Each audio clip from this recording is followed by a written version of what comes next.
Let's start with the fact Saudi Arabia is a country of breathtaking landscapes, rich history, and distinctive culture.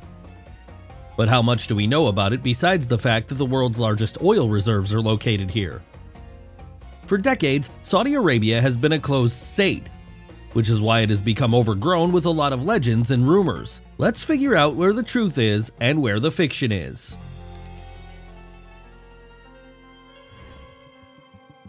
Such signs of the modern world as national elections, political parties, parliament, or the constitution are completely absent in Saudi Arabia. The monarch rules the country, relying only on the charter, known as the main law of the country.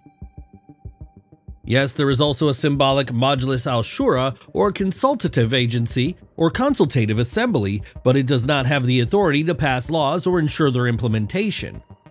In fact, only Sharia and the Quran are observed here. Under a strict ban on criticism and dissent in the country, activists can be imprisoned, sentenced to severe punishment, or even deprived of their lives.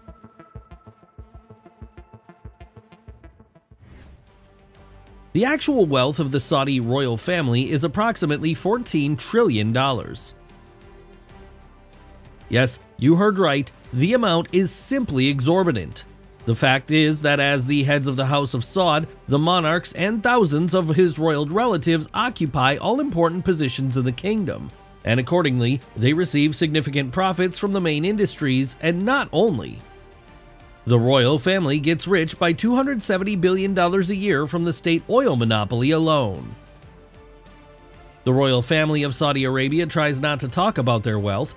However, it is known that King Salman has at least 4 luxurious palaces.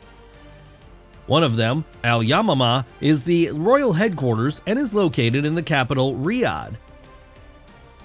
It has about 400 rooms, richly decorated with gold, marble floors, and luxurious furniture.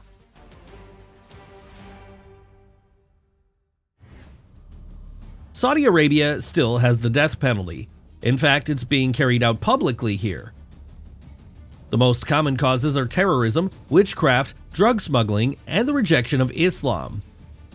As a rule, execution is performed by cutting off the head with a scimitar. Because of this, the profession of executioner is in great demand in the country. A few years ago, there was even a shortage of specialists. The chief executioner of the kingdom, Mohammed Saad al-Bashi, claims that in the early 2000s, he executed 10 people a day. Punishments for other offenses are no less cruel here, since the ultra-conservative and traditionalist school of Hanbali is used as the foundation of jurisprudence. Thefts and robberies are punishable by cutting off hands and feet. Adultery is punished by whipping and stoning. Saudi Arabia is constantly under increasing pressure to liberalize its legal system, but it does not respond, invariably applying punishments and the death penalty.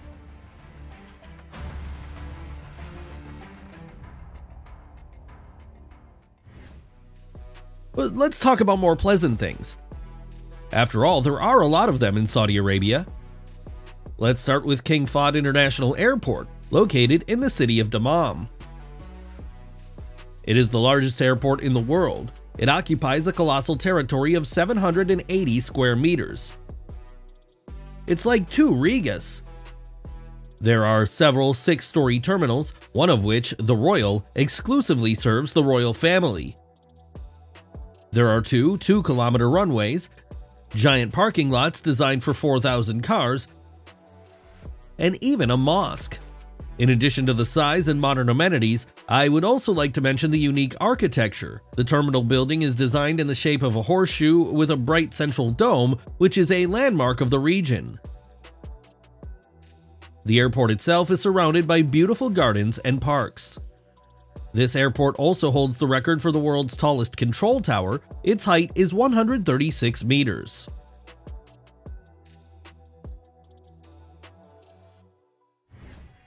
Saudi Arabia is considered the birthplace of Islam. It is here that the holy city of Mecca is located, which is the center of pilgrimage. And of course, it is here that the world's largest mosque was built, in the courtyard of which there is Kaaba. This is the main Muslim shrine in the form of a cubic building. More than 10 million Muslims from Saudi Arabia and other countries visit the Al Haram Mosque every year. The building has 9 minarets, the height of which reaches 95 meters, and in addition to the 4 main gates, there are 44 other entrances to the temple.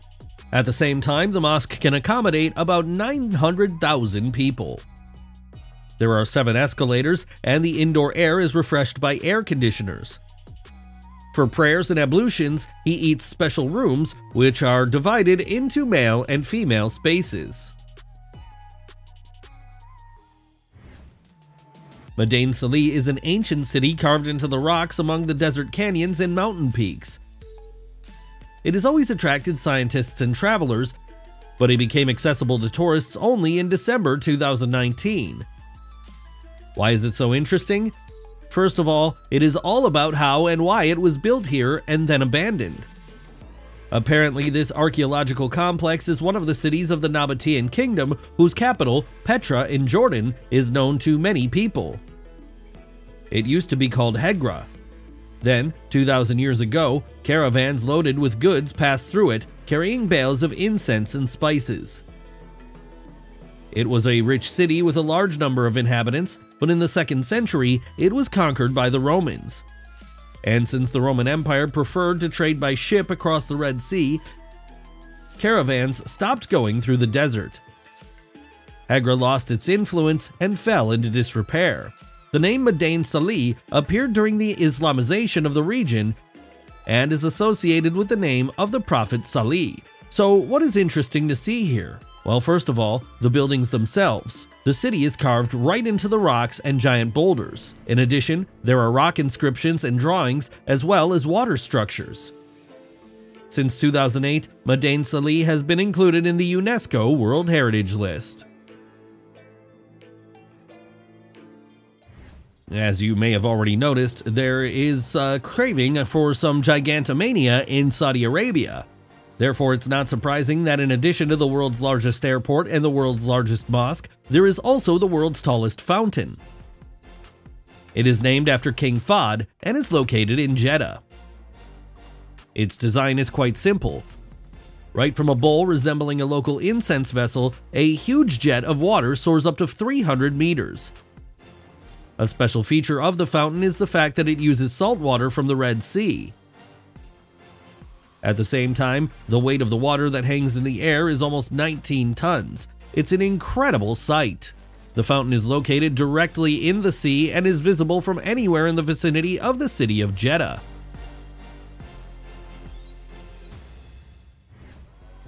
Most of Saudi Arabia is occupied by the sandy desert of Rub al-Khali.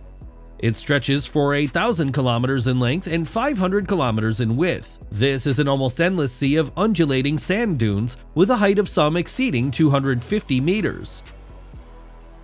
And the reddish-orange color of the sand creates a fascinating, downright otherworldly landscape that challenges the imagination. Another feature of the kingdom is the complete absence of rivers. Yes, there is not one in such a large area, and therefore water here is a very valuable resource. If you were told that gasoline in Saudi Arabia is cheaper than water, then this is true. We can say that the price is about the same. The Camel Market in Riyadh is the largest in the world, and animals come here from all over the Arab East. Here you can buy a camel with a pedigree, and its price will be a couple of $1 million. Camel races and beauty contests are regularly organized in the kingdom, but mostly camels are rural pets that are attached to humans and accompany the Saudis all their lives. They are used to transport goods and people, fabric is made from their wool, and various dishes are prepared from milk.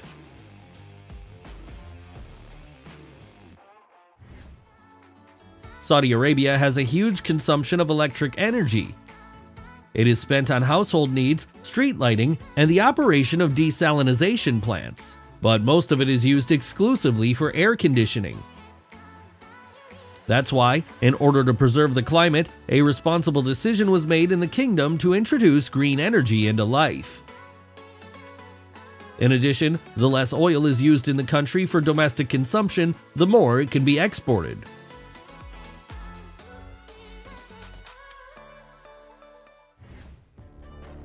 It's no secret that Saudi Arabia has a very strict censorship of everything. Of course, it affects the world of cinema. No movies had been shown there on the big screens for 40 years. Only after the reforms of Crown Prince Mohammed bin Salman Al Saud on April 18, 2018, the blockbuster Black Panther was launched in a 600-seat cinema in Riyadh. And by 2020, Saudi Arabia had become the most profitable market for the box office in the Middle East. However, it's not that simple.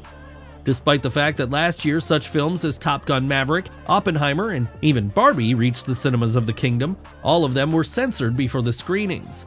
Even though women in pink hijabs came to watch Barbie, kissing scenes are cut out of the movies, not to mention other things.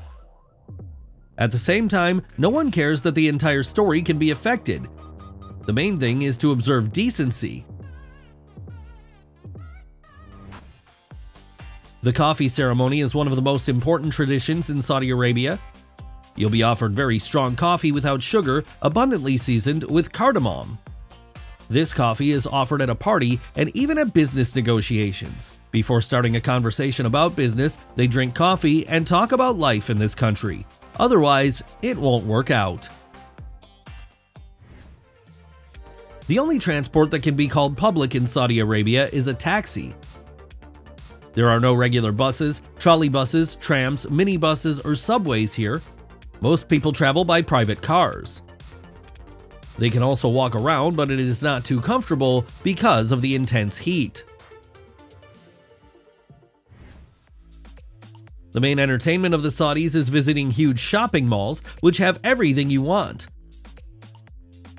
Boutiques of famous world brands, many cafes with various cuisines, including fast food, and even attractions. Despite the fact that the air temperature reaches 45 degrees in summer, it seems quite reasonable. Closer to night, when the heat subsides, the cities come to life a little, and people sit on summer playgrounds or walk along the streets with whole families.